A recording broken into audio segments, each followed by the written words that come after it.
우리가 신앙 안에서 살아간다는 것은 곧 은혜 안에서 살아간다는 말과 같은 말입니다. 여러분, 믿음이 무엇일까요? 여러분, 믿음의 본질은 은혜를 기억하고 은혜로 해석하고 그 은혜를 따라 살아가는 삶이 은혜의 본질입니다. 그래서 신앙의 모든 뿌리는 은혜입니다. 그런데 문제는 우리가 그 은혜를 잊을 수 있는 존재라는 데 있습니다. 하나님께 받은 그 은혜가 너무나도 크고 너무나도 많은데 일상의 분주함, 또 관계적인 갈등, 또 내 안의 억울함과 상처들, 또 일이 잘 풀리지 않았을 때에 그 은혜가 쉽게 잊어버리게 되고 그 은혜를 희미하게 받아들일 때가 너무 많다는 것입니다. 오늘 본문은 우리가 잘 아는 말씀이에요. 1만 달란트 빚을 탕감받은 종이 다른 이의 100데나리온의 빚을 용서하지 못한 비유입니다. 이 비유를 통해 오늘 본문은 21절, 22절 그리고 35절에 이렇게 보면 용서의 관점에 초점이 되어져 있어요. 근데 저는 오늘 용서의 관점보다는 은혜의 관점에서 한번 생각해 보려고 합니다. 본문 속 종은 1만 달란트라는 엄청난 빚을 탕감받았습니다. 1만 달란트가 어느 정도인지는 여러 번 설교 들어서 아시겠지만 한 번 더 말씀을 드리면, 당시 유대인들의 평균 임금으로 기준을 할 때 1만 달란트는 수천 명이 평생을 일해도 갚을 수 없는 금액입니다. 한 달란트가 6천 데나리온이에요. 그러면 데나리온은 유대사의 노동자가 하루 품삯이므로 한 달란트는 6천일의 품삯이 해당이 됩니다. 그럼 평생 노동자 한 명이 20년을 일해야 갚을 수 있는 게 한 달란트예요. 근데 거기에 10,000달란트래요. 그럼 6천만 데나리온이라는 금액이 나와요. 그럼 한 노동자가 20만 년을 일해야 갚을 수 있는 금액입니다. 그러니까 하루 품삯, 그러니까 최저 시급 8시간에서 밥값까지 준다라고 하고 교통비까지 준다라고 포함해서 대략 한 10만 원이라고 가정했을 때 한 달란트가 6억이 되고요. 1만 달란트는 약 6조 원에 해당되는 금액입니다. 그러니까 엄청난 금액이죠. 1만 달란트라고 할 때 여기서 만은 당시 수를 셀 수 있는 가장 큰 단위라고 말을 합니다. 그 달란트도 화폐 단위 중에 가장 큰 단위였다라는 것을 고려해 볼 때 예수님께서 말하고자 하는 그 포인트는 최고의 액수를 너희가 지금 뭐하고 있다? 빚을 지고 있다라는 것입니다. 이는 1만 달란트라는 말이 6조냐 아니냐가 중요한 것이 아니라 1만 달란트라는 말은 인간이 절대 갚을 수 없는 빚이라는 얘기고요. 그리고 절대적인 죄의 크기를 보여주는 상징적인 숫자라는 것입니다. 그리고 1만 달란트의 빚은 인간의 절망적인 상태를 나타내요. 이 1만 달란트는 인간이 하나님을 향하여 죄의 크기이고요. 그리고 그 죄를 갚을 수 없는 인간의 무능력을 나타내는 단어가 1만 달란트라는 겁니다. 그 죄의 빚을 진 인생은 답이 없고요. 길이 없는 절망 그 자체예요. 여러분이 어떠한 업적을 쌓고 선행을 많이 하고 내가 신앙생활을 아무리 열심히 한다고 해도 그 1만 달란트의 빚을 해결할 수 없습니다. 아무리 내 힘과 노력으로 이 빚을 해결할 수 있을까요? 없어요. 죄의 속박이라는 그 실존 안에서 우리는 스스로 구원할 수 없는 자라는 것을 성경은 말하고 있다라는 거예요. 이것이 인간의 실존이고 그 인간의 실존이 바로 1만 달란트의 빚으로 나타난다는 것입니다. 임금은 고대의 관습대로 그 종 자신과 아내와 자식들을 모든 소유를 다 팔아 갚게 하라고 명하고 있습니다. 하지만 이 조치는 그 당시 노예의 가격이 500에서 2,000 데나리온이라고 볼 때 빚을 갚을 수 있는 가격이 안 돼요. 뭐예요? 빚을 갚지 못했기에 대한 그 형벌로 너와 너 아내와 네 자식들을 너의 모든 소유를 팔아 갚으라는 형벌의 의미로 그렇게 하라는 의미입니다. 임금의 이 무서운 명령 앞에 이 종은 엎드려 절하면서 이렇게 얘기합니다. 내게 참으소서 다 갚으리이다 라고 조아립니다. 그 절망 끝에 왕 앞에 엎드려 자비를 구하자 놀랍게도 왕은 그를 불쌍히 여겨 모든 빚을 탕감해 줍니다. 한두 푼도 아닌 10,000달란트를 아무 조건 없이 그냥 탕감해 주었습니다. 세상에서도 죽었다 깨어나도 일어날 수 없는 일을 그 임금은 그냥 그 자리에서 해주었습니다.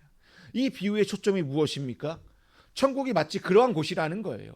천국에 가는 너희들이 절대로 갚을 수 없는 빚을 탕감받아 너희가 이 땅에서 그리고 천국에서 자유인으로 살아가라라는 말씀이 오늘 본문의 핵심입니다. 이는 마치 하나님 앞에서 죄로 죽을 수밖에 없는 우리가 십자가의 은혜로 완전히 용서받은 그 복음을 오늘 본문에서 상징적으로 나타내주고 있다는 것입니다. 왜냐하면 여기서 사용되고 있는 두 단어가 있어요. 빚이라는 단어와 탕감이라는 이 헬라어 단어가요, 다른 성경이나 다른 본문에서는 뭐라고 나오냐면 죄, 우리가 죄를 짓다 할 때 죄, 또 용서하다, 사하다는 말로 사용되고 있는 단어이라는 거예요. 그러니까 빚이 죄라는 말이고 탕감이 용서하다라는 단어예요. 하지만 문제는 그 다음부터 벌어집니다. 그 종이 자신에게 100데나리온 빚진 동료를 만나자 목을 잡고 감옥에 가두는 비인간적인 행동을 보입니다. 그럼 100데나리온은 10,000달란트에 비해 60만 분의 1이에요. 정말 적은 금액이죠. 그렇지만 100데나리온도 100일치의 품삯으로 계산한다면 약 1,000만 원에 해당되는 금액입니다. 물론 1,000만 원이 적은 돈은 아니지만 자신이 지금 금방 받은 은혜에 비하면 너무나도 적은 빚이라는 겁니다. 이 종이 보여주는 모습은 곧 은혜를 잊은 우리의 모습이라는 겁니다. 은혜를 망각할 때 우리는 받은 것을 기억하지 못하고 받을 것, 준 것만 계산한다는 거예요. 용서받은 자가 아니라 채권자의 신분으로 바뀌게 된다는 이야기입니다. 신앙은 그러다 보니까 신앙은 점점 딱딱해져요. 그리고 관계는 냉랭해져요. 마음속 긍휼은 사라지게 됩니다. 사랑보다는 정죄를 앞세우게 되고요. 그리고 자비보다는 계산이 먼저 작동하여 하나님 앞에서도요, 내가 이만큼 했으니까 하나님께서 이만큼 복을 주실 거야. 내가 하나님 앞에 이만큼 성경 읽고 내가 하나님 앞에 이만큼 사랑했으니까 하나님이 나에게 이만큼 응답해 주실 거야 라는 계산이 먼저 돌아가게 된다는 말씀이에요. 우리도 얼마든지 1만 달란트 탕감받은 자처럼 은혜를 돌아서면 잊을 수 있는 자라는 것을 기억했으면 좋겠습니다. 왜냐? 인간의 성향상 은혜를 오랫동안 기억하지 못하기 때문이에요. 인간은 망각의 존재예요. 그렇기 때문에 성경은 인간을 향하여 끊임없이 뭐라고 얘기하냐면 기억하라라고 얘기해요. 너희가 애굽의 종되었던 것을 기억해라. 너희를 구원하신 여호와를 기억하라라고 성경은 끊임없이 기억하라는 말을 수없이 하고 있다는 것입니다. 그렇기 때문에 은혜는 감동의 문제가 아니라 내가 은혜 받았어, 이 문제가 중요한 것이 아니라 은혜는 기억의 문제라는 것입니다. 기억이 흐려질 때 은혜는 힘을 잃어버리게 됩니다. 여기서 우리는 중요한 신앙의 진리를 발견할 수 있어야 됩니다. 은혜는 단순히 경험한다고 끝나지 않아요. 근데 우리는 대부분 은혜를 경험으로 끝내요. 내가 은혜 받았다, 하나님 나 이렇게 큰 은혜 주셔서 감사합니다, 이런 경험으로 끝나게 되는데 여기서 끝나기 때문에 은혜를 자꾸 잃어버리게 되고 그리고 자꾸 망각하게 된다는 거예요. 한 단계 더 나가셔야 돼요. 어떠한 거냐면 어떻게 해석하느냐. 내가 받은 은혜를 내가 어떻게 해석하느냐가 인생을 결정짓는다는 것입니다. 이 종은 은혜를 크게 받았어요. 근데 그것을 해석하지 못했다는 거예요. 그는 왕의 자비를 단지 운 좋은 사건으로 한 번의 기회로 해석했을 뿐 그것이 자기 존재 전체를 바꾸는 엄청난 큰 은혜라였다는 사실을 깨닫지 못했다는 거예요. 우리도 받은 은혜를 내 중심으로 해석할 때가 너무나도 많아요. 하나님이 나를 사랑하셔서 나의 죄를 탕감해 주셨어 라고 이렇게 해석을 해요. 그럼 이렇게 얘기를 해요. 내가 기도하고 내가 은혜 받은 것은 나의 조금의 실력과 나의 노력도 있었고 거기에 나의 운도 좀 따랐다라고 생각하는 분들도 있다라는 거예요. 그러면 이렇게 얘기해요. 어차피 하나님은 나를 이해하셔. 어차피 하나님은 나를 늘 용서하시고 어차피 하나님은 나를 늘 사랑하셔라고 얘기를 하면서 은혜를 너무 가볍게 생각하시고 그리고 하나님이 언제든지 늘 나에게 은혜를 주는 분이라고 늘 이렇게 가볍게 생각하는 분들이 너무나도 많다라는 것입니다. 받은 은혜를 값싸게 해석하면 그 은혜는 더 이상 삶을 변화시키는 능력으로 다가오지 못한다라는 것입니다. 결국 자기 삶을 은혜의 눈으로 보지 못했기 때문에 여전히 세상의 기준으로 계산하고 손익의 논리로 사람을 대할 때가 너무나도 많다라는 거예요. 은혜를 받았지만 은혜가 내 내면과 행동을 변화시키지 못한다는 겁니다. 은혜는 단지 감정적인 감사로 끝나면 안 됩니다. 내가 은혜 받았으니까 하나님 감사합니다라고 끝나는 게 아니라 감사헌금 드렸으면 끝나는 게 아니라 좀 전에 얘기한 것처럼 은혜는 감사를 넘어 해석으로 끝나야 되는 거예요. 내가 어떤 존재이고 하나님이 내게 무엇을 하셨지, 그리고 그 은혜가 내 삶에 무엇을 어떻게 바꿔 놓았는지를 하나님의 시선으로 이해하는 것이 바로 하나님의 은혜를 해석하는 방법이라는 거예요. 내가 받은 은혜를 하나님의 시선의 관점에서 이것을 재해석할 수 있는 것이 은혜의 해석이라는 것입니다. 우리는 삶에서 많은 일들을 겪어요. 그러다 보니까 억울한 일도 많아요. 어떤 사람은 늘 억울하다고 얘기해요. 어떤 사람은 늘 상처받았다고 얘기를 해요. 그리고 어떤 사람은 지난날에 잘못을 계속 고씹으면서 실패한 인생이라고 계속 얘기하는 사람들이 많습니다. 같은 상황도 어떻게 해석하느냐에 따라 은혜가 될 수도 있고요, 불만이 될 수도 있습니다. 근데 하나님의 선하심은 언제나 우리에게 주어지지만 우리가 그것을 어떻게 받아들이고 어떻게 해석하느냐에 따라 똑같은 상황도, 똑같은 억울한 일, 상처, 실패도요, 어떤 사람에게는 그것이 복으로 작용하는 사람이 있고요, 어떤 사람에게는 원망으로 작용되는 사람이 있습니다.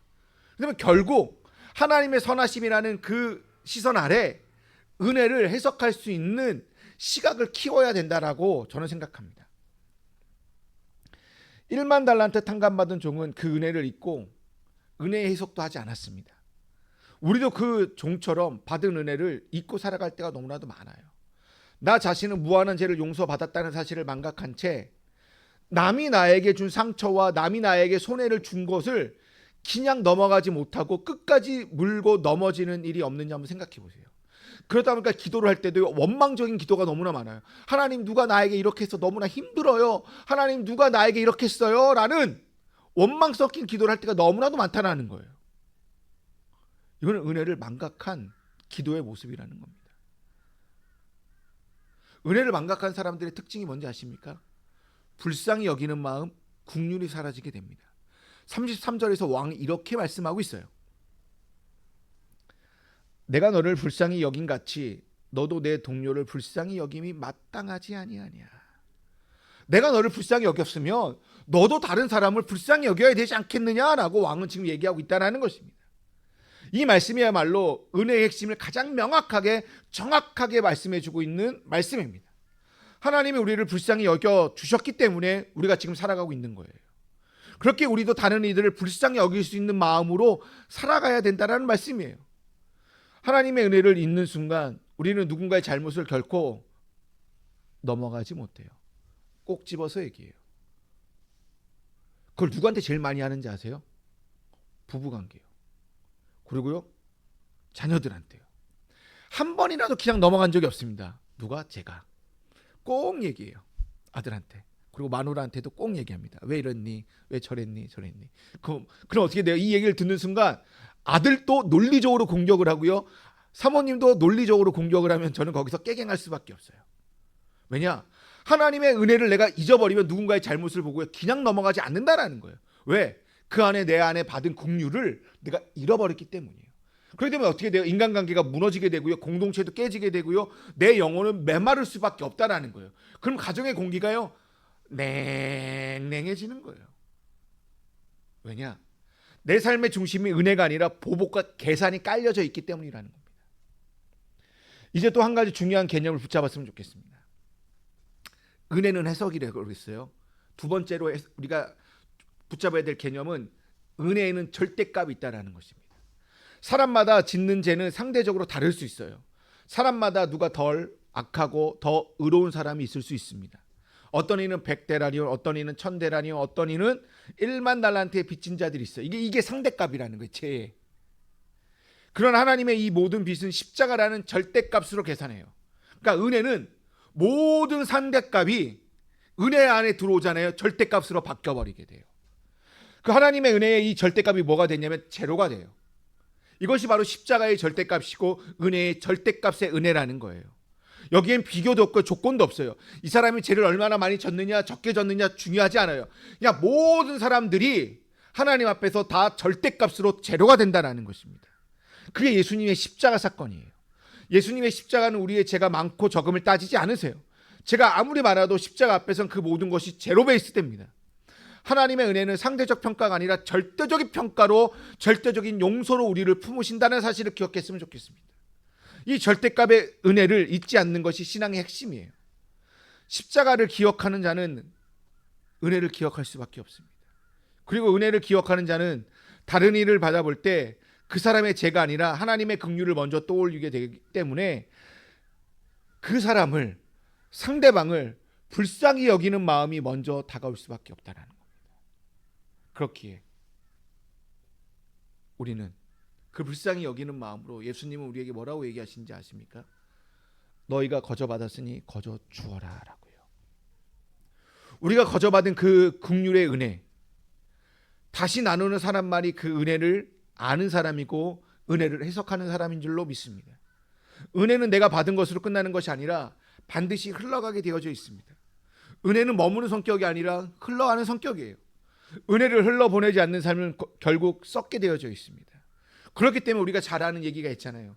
요단강은 흐르기 때문에 생명이 넘쳐나지만 사해는 막혀있기 때문에 사해는 죽을 사자잖아요. 그게 죽은 바다라고 해서 죽어 간다라고 얘기하고 있잖아요. 그렇기 때문에 은혜는 흘러가야 돼요. 흘러갈 때 긍휼로 흘러가야 된다라는 것입니다. 우리가 신앙생활을 통해 지속적으로 해야 될 훈련이 있습니다. 바로 뭐냐? 아까 말씀드린 것처럼 내 삶의 모든 상황을 은혜로 해석할 수 있어야 됩니다. 한번 여러분들 마음속에 생각해 보십시오. 내가 얼마 전에 억울한 일을 겪었어요. 내가 얼마 전에 상처를 받았어요. 내가 용서하기 어려운 사람들이 있어요. 모든 상황을 은혜로 바라보는 시선이 필요하다는 것입니다. 왜냐? 내가 억울한 일을 감싸고 있고 내가 상처받은 일, 용서받지 못한 사람들 내 안에 마음에 품잖아요. 아무리 하나님의 말씀이요 은혜로 와도요 내 안에 은혜로 남아있지 않아요. 그냥 쑥 빠져나가요. 그렇기 때문에 은혜로 바라보는 시선이 필요하다는 거예요. 그렇기 때문에 내 안에 하나님의 은혜의 자판기를 만들어야 돼요. 그렇기 때문에 하나님의 은혜는 저는 자판기와 같다라고 생각합니다. 모든 것이 다 나오는 자판기 말고요. 자판기에는 우리가 어떤 죄를 넣든, 어떤 상처와 실패와 아픔과 용서할 수 없는 그 사람을 넣든 간에 자판강에 들어가는 순간 언제나 다 긍휼로 나온다는 것입니다. 왜냐하면 하나님 안에 들어있는 것이 하나님의 선하심이기 때문이라는 거예요. 여기서 선하심이라는 히브리어 단어가 토부예요. 토부는 하나님이 만물을 창조하실 때 보시기에 좋았더라라는 이 말이 토부라는 단어예요. 선하심은 내가 보기에 좋은 것이 아니에요. 하나님 보시기에 좋은 거예요. 그렇기 때문에 문제는 내 보는 시각에 차이 나는 거예요. 우리가 주님의 시각으로 볼 수 있다면 우리는 어떤 상황에도 은혜로 경험할 수 있는 줄로 믿습니다. 하지만 나의 시각, 하나님의 시각이라는 차이에 간극이 크면 클수록 주님의 선하심조차 나에게는 불만으로 다가와요. 하나님은 선하심이래요. 근데 내가 볼 때는 그게 선하심이 아닐 수도 있다는 거예요. 왜? 내 마음이 너무나 억울한데요. 내 마음에 상처가 있는데요. 하나님이 나에게 아무리 선하심을 나에게 준다 하더라도 내 안에 자판기 안에 하나님의 선하심이라는 긍휼이 없으면 그것은 나에게 은혜로 다가오지 않는다는 거예요. 그렇기 때문에 은혜조차도 불공평해요. 하나님 왜 저 목사에게는 이만큼 큰 복을 주시고 왜 나에게는 이렇게 작은 복을 주십니까? 하나님 왜 저 집사에게는 이렇게 큰 은혜와 자식들은 너무나 잘 돼가는데 왜 나의 자녀와 내 삶은 왜 이렇게 작은 은혜를 주십니까? 라고 이렇게 불공평할 수밖에 없다는 거예요. 그렇기 때문에 나의 시각과 하나님 시각 사이의 간극을 줄이는 훈련을 해야 된다는 거예요. 그것이 바로 해석하는 거예요. 하나님의 눈으로 해석하고 하나님의 마음으로 세상을 바라볼 수 있는 그 해석을 할 때에 성숙한 신앙인이 되는 줄로 믿습니다. 하지만 1만 달란트 탕감받은 종은 은혜의 해석에 실패했습니다. 하지만 우리는 실패해서는 안 되잖아요. 우리는 받은 은혜를 기억해야 되고요. 그 은혜로 우리 인생의 과거와 현재와 미래를 해석해 나갈 수 있어야 됩니다. 그러할 때 우리는 진짜 은혜를 누릴 수 있는 줄로 믿습니다. 여러분, 하나님의 나라, 한마디로 말하면 은혜의 나라예요. 그 은혜의 나라는 긍휼의 나라예요. 그렇기 때문에 오늘 본문의 말씀을요, 팔복의 5번째 복과 연결시켜서 해석할 수 있어야 됩니다. 그게 바로 마태복음 5장 7절에 있는 말씀입니다. 긍휼히 여기는 자는 복이 있나니 그들이 긍휼히 여김을 받을 것이요. 팔복의 5번째 복입니다. 여러분, 긍휼은 단지 사람을 불쌍히 여기는 감정이 아니에요. 여기서 말하는 긍휼, 팔복의 5번째 이 긍휼의 복은 하나님 나라의 법칙이고 하나님의 성품입니다. 그렇기에 긍휼은 은혜를 받은 사람만이 가질 수 있는 하나님의 시선이에요. 내가 받은 은혜는 긍휼의 은혜라는 것입니다. 하나님은 우리를 보시고 치근히 여기셨다라고 성경이 얘기하고 있어요.